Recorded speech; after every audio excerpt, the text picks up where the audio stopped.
Assalamualaikum warahmatullahi wabarakatuh.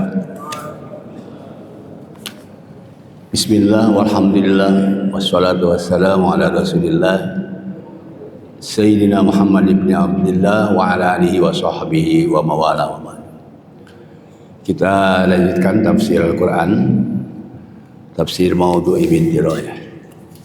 InsyaAllah hari ini akan membahas surat Al-Anfal nomor 8 ayat 45, 46 dan 47. Judul nas atau teksnya etika melawan kafir harbi dan munafikin.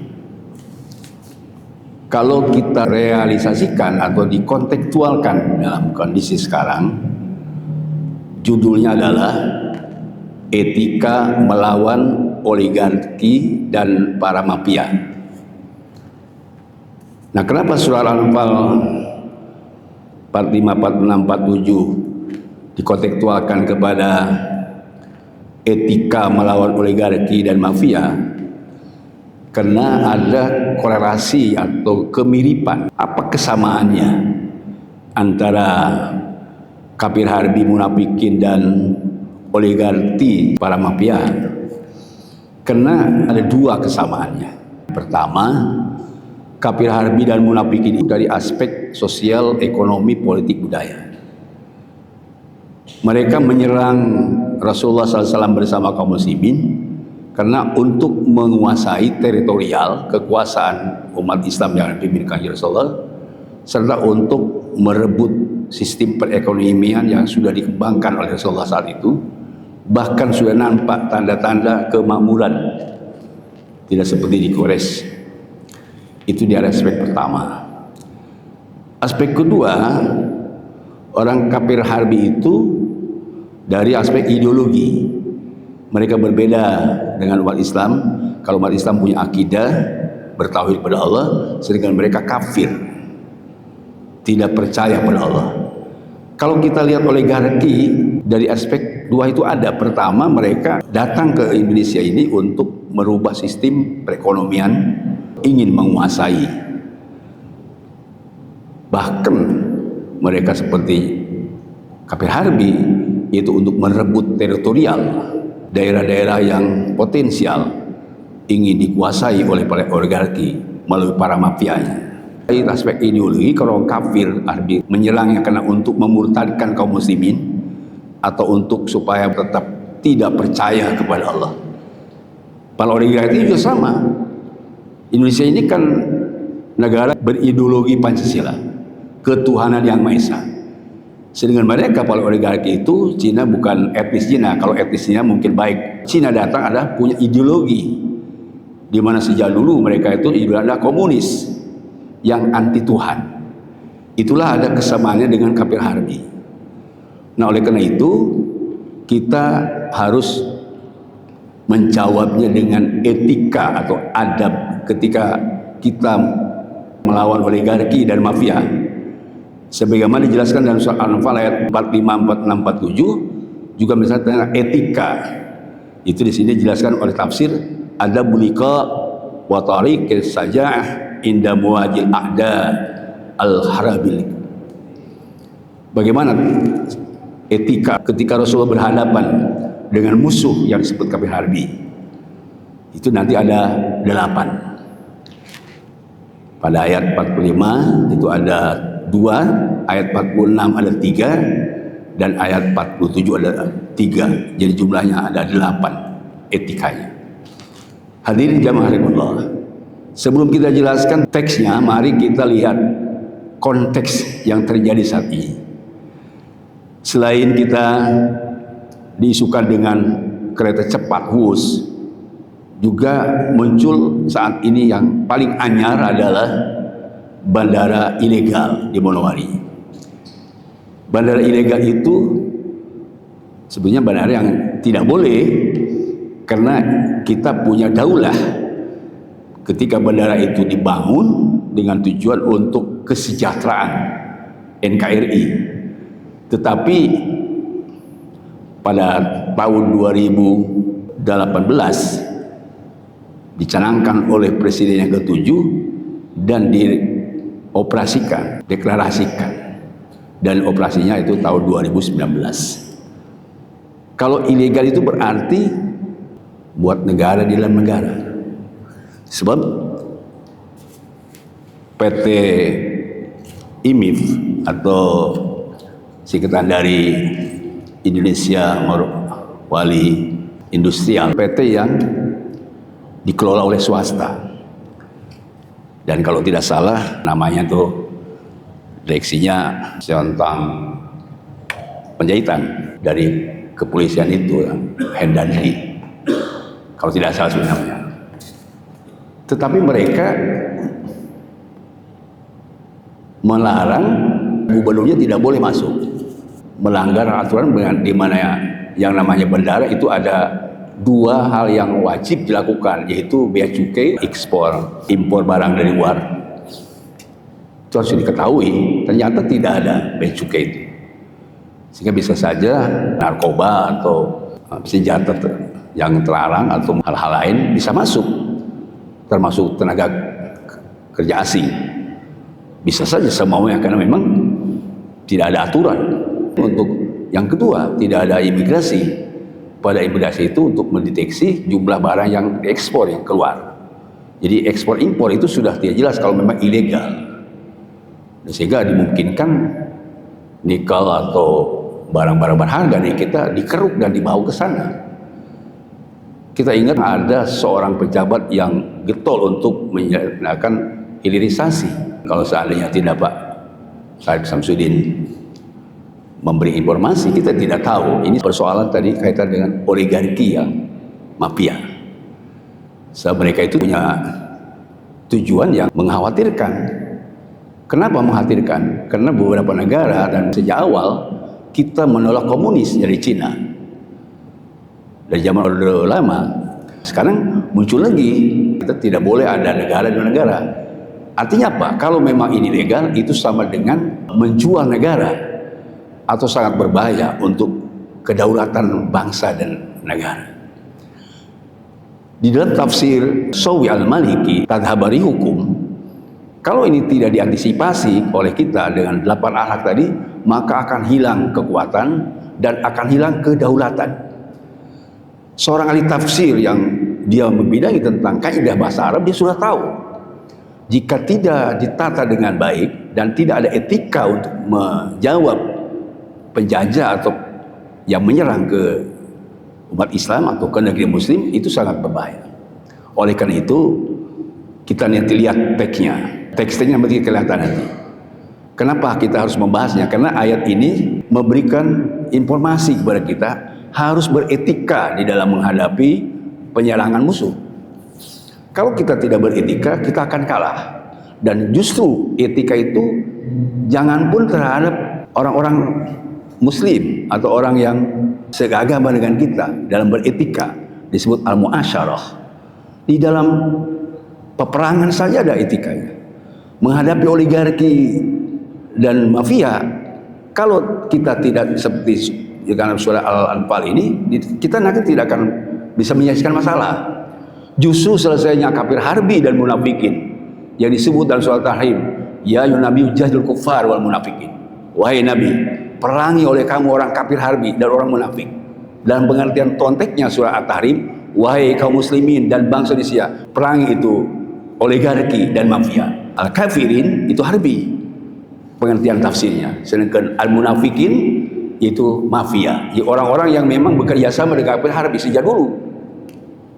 Minggu lalu kita sudah sampaikan, wan wali ba'dad dzalima bi ba'din.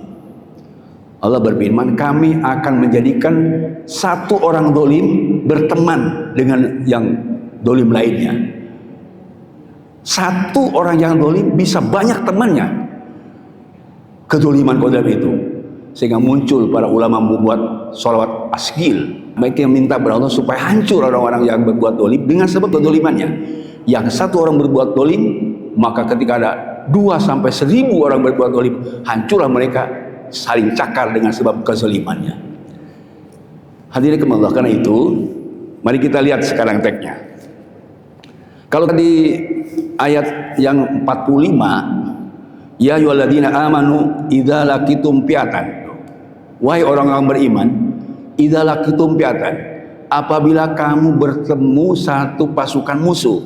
Kalimat fi'atan, fi'atan itu ismu jam'in la mufradalah atau la wahidalah. Satu nama maknanya banyak, yang satu fi'atan, dua fi'atan, banyak fi'atan juga. Itulah bahasa Arab. Fi'ah itu artinya satu kelompok, satu grup atau satu pasukan yang kuat. Sebab di Quran itu ada fi'atan qalilah, ada fi'atan katsirah. Ya, kalau banyak pasti kuat. Oligarki dan mafia itu kelihatannya sedikit, tapi mereka banyak. Kenapa? Punya kekuatan materi dan strategi yang jahat. Kita selain orangnya sedikit, jumlahnya sedikit, juga kekuatannya, karena strateginya kurang. Kurang apa?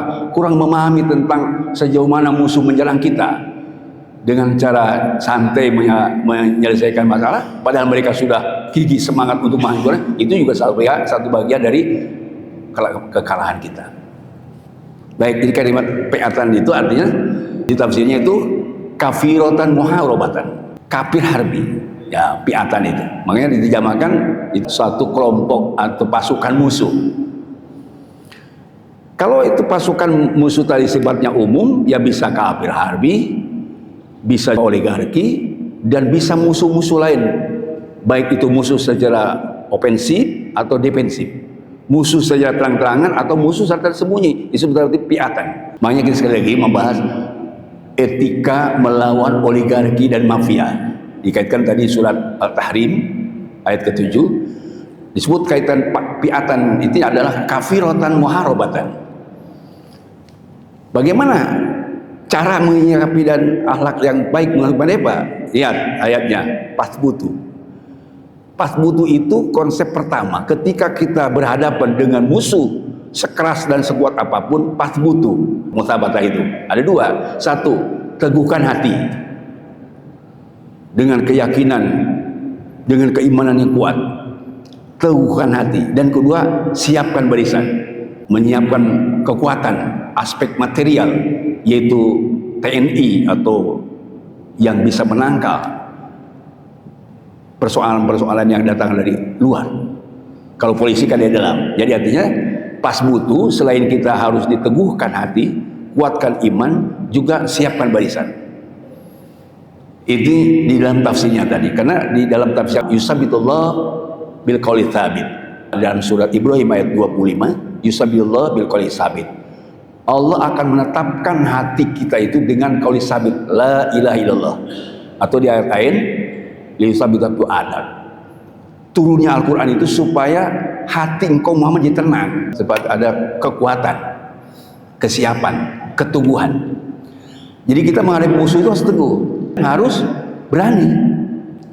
Jadi kalau tafsir di dalam pasbutu, selain kita harus menyiapkan iman yang kuat dan juga menyiapkan pasukan yang kuat, juga harus punya keberanian.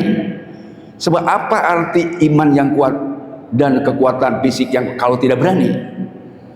Makanya tadi pas butuh yang tafsir pertama, dengan ada keimanan yang kuat kita akan berani, disebut saja. Ini etika pertama ketika kita berhadapan dengan oligarki dan mafia. Kita harus punya kekuatan akidah dan harus juga disertai dengan militer.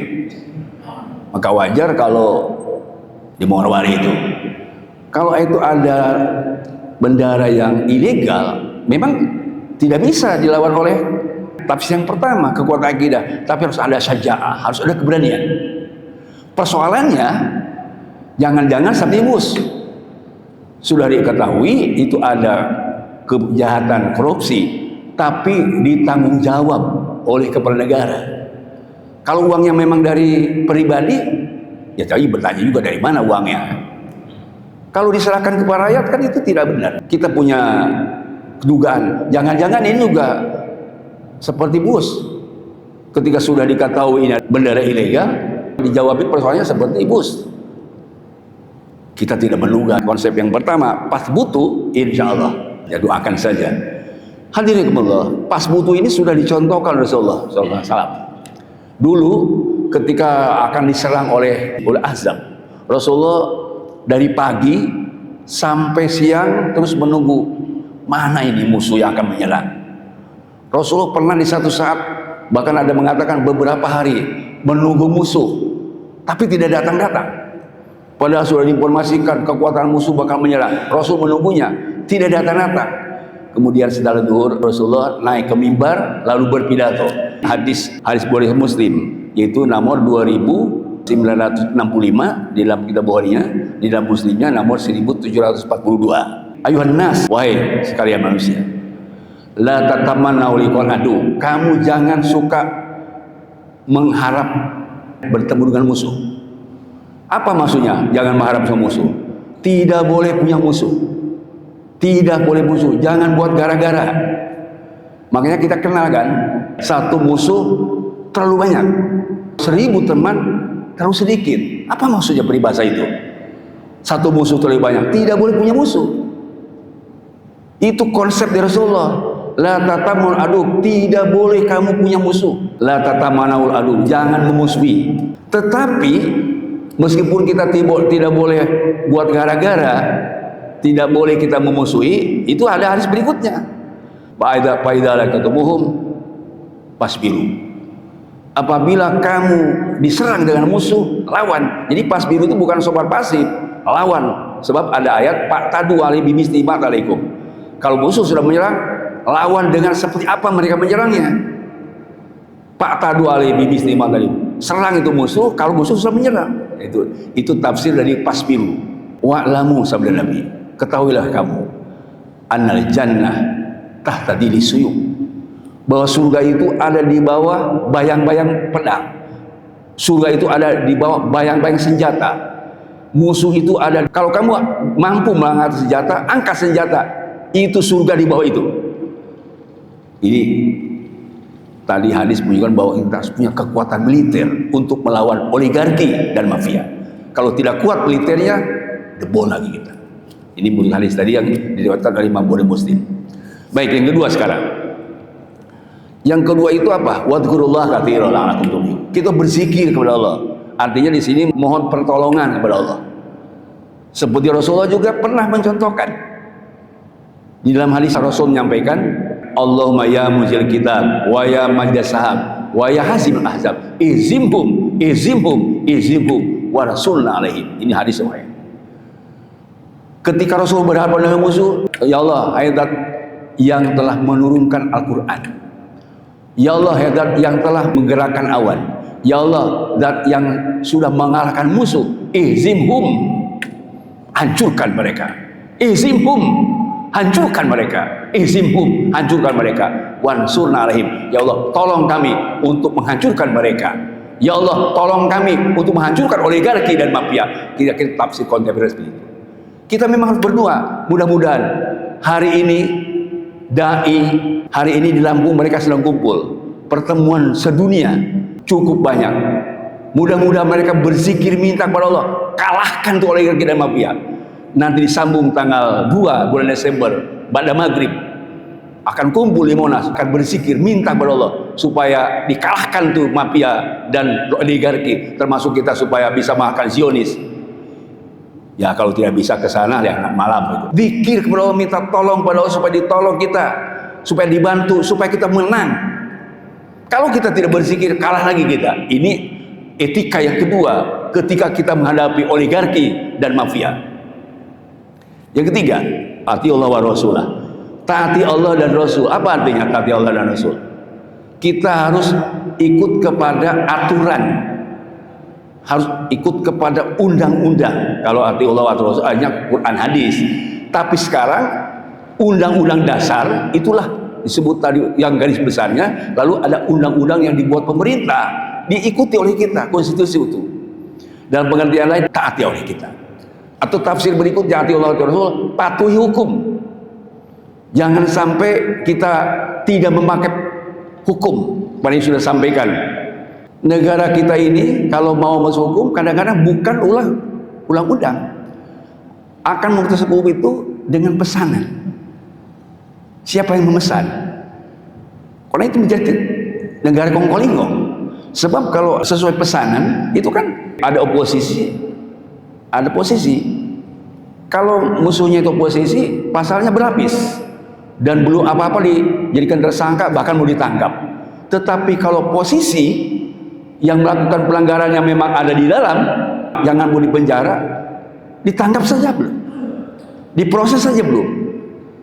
Ini saya kira tadi negara kita yang seperti ini, ya. Makanya taati Allah wa taati Rasul. Etika kita untuk menghadapi perlawan musuh siapapun, taati Allah dan Rasul, taati konstitusi, taati aturan-aturan yang sudah dibuat. Wala tanazau. Yang ketiga adalah kokohkan persatuan kesatuan. Wala tanazau, tidak boleh berbantah-bantahan. Sebab apa? Patafsalu. Kalau berbantah-bantahan menjadi gentar. Kalau sudah gentar, watadhabari hukum, akan hilang kekuatan kamu. Di dalam tafsirnya tadhabari hukum ayat watadhabaku watikum, satu, hilang kekuatan kamu. Dan yang kedua, tadhabari hukum wa tadhaba daulatikum. Kalau kita tidak bersatu, hilang daulah kita, kedaulatan rakyat, kedaulatan bangsa hilang. Jadi sekarang perlu kesatuan persatuan, ulama bersatu dengan umaro bersatu dengan ulama, dalam pengertian saling memahami posisi masing-masing. Tetapi ternyata sekarang, kenapa daulah kita dikuasai mereka? Kita dihancur leburkan oleh kena perpecahan. Ulama dan habaib dipecahkan, dipitnah. Kiai sama kiai dipitnah, bercerai-berai.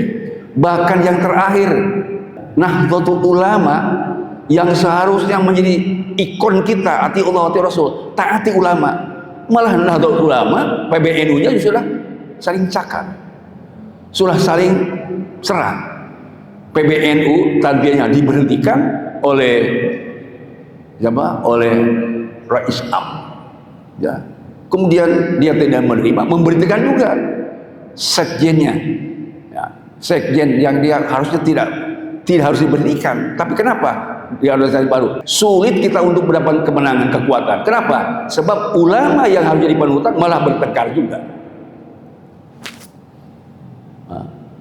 Apalagi ngeri juga itu Nahdlatul Ulama, ada lagi Majelis Ulama yang seharusnya Majelis Ulama itu tidak sembarangan membuat sesuatu, apalagi tentang yang sangat sensitif.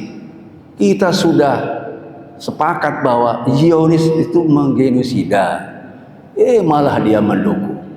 Kita sudah sepakat ada wakil rakyat yang mempermasalahkan kedaulatan kita, dimulai dengan tadi ada tuduhan ijazah palsu.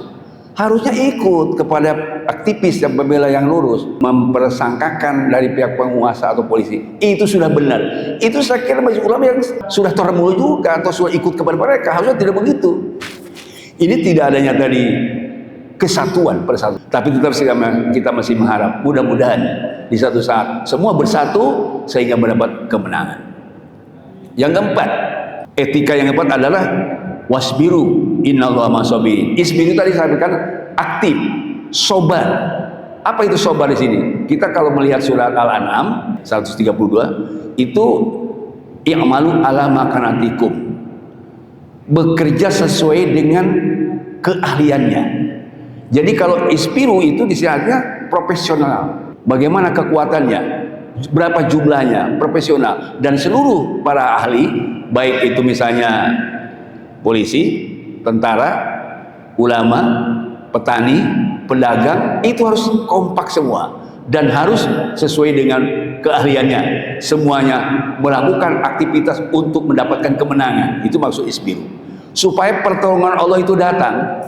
Jadi i'malu ala makanatikum, kita harus melawan yang musuh itu sesuai dengan keahlian kita masing-masing. Harusnya ada yang menasihati kepada negara secara tegas. Siapa yang bisa menasihati kepada negara dengan tegas? Insyaallah minggu depan kita bahas. Siapa? Kalau kita tahu bahwa konsep majelis ulama itu kan untuk menjembatani rakyat dengan penguasa. Tapi ternyata majelis ulama belum. Harus ada memberikan peringatan tegas. Kenapa? Hutang 2-3 orang dipikul oleh negara, oleh rakyat. Ini sekarang juga. Jangan-jangan nanti seperti kalau sekarang dijawab misalnya bandara yang di sana itu Manokwari itu legal, selesai semua. Bisa saja kekuasaan bisa begitu. Kita mengatakan karena informasi ada ini bandara ilegal, kalau kepala negara mengatakan ini sudah legal, selesai semua. Siapa yang harus bisa menasihati? Yang keenam kita lihat ayatnya di ayat 47. Wala takunu kalladzina kharaju min diyarihim batara. Kalau kita berjuang, kalau kita jadi aktivis, kalau kita jadi ulama, kalau jadi mujahid, kalau jadi penguasa, jangan seperti Abu Jahal ketika dia melakukan tindakan itu batoro, sombong, angkuh, arogan. Jadi kalau kita ada istilah arogansi kekuasaan, ini Abu Jahal.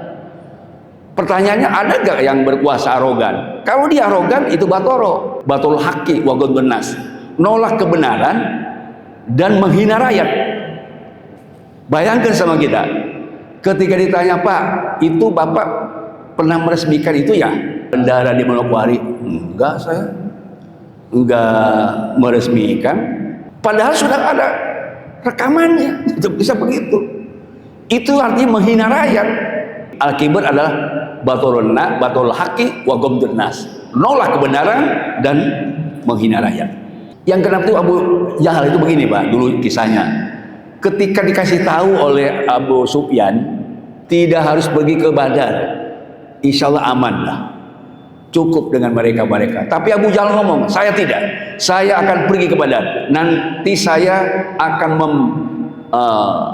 minuman keras dan akan memotong hewan, kemudian akan memanggil para biduan-biduan dengan alat-alat musik sehingga dikenang oleh masyarakat di Arab bahwa kita adalah menang.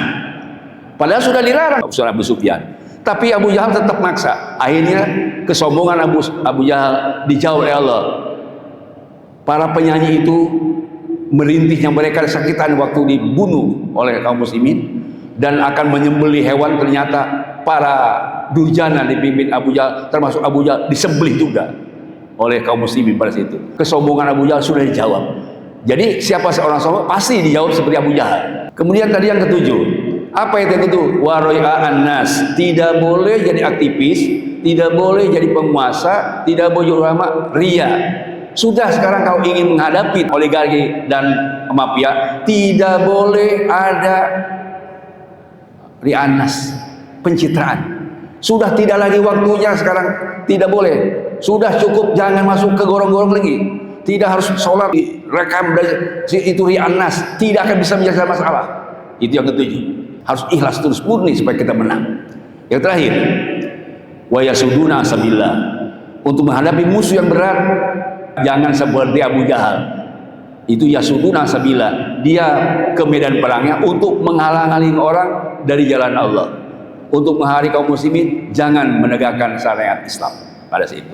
Jadi kalau kita kontekstualkan yasuduna sabila, kalau kita ingin menang dalam berjuang, kalau kita ingin hengkang itu oligarki dan mafia, tidak boleh ada diskriminasi, tidak boleh ada kriminalisasi. Kalau masih ada kriminalisasi dan diskriminasi, tidak akan menang di dalam berjuang. Ini saya kira teks dan kontekstual ayat ini. Hadirin Allah, di ayat ini tadi ada 8 solusi untuk menghadapi musuh. Kita melihat sejarah ketika Rasulullah SAW yang sudah punya mukjizat dengan kehebatannya, dengan ketekuannya dengan para sahabat berkumpul, akhirnya perjuangan dimenangkan oleh Rasulullah SAW.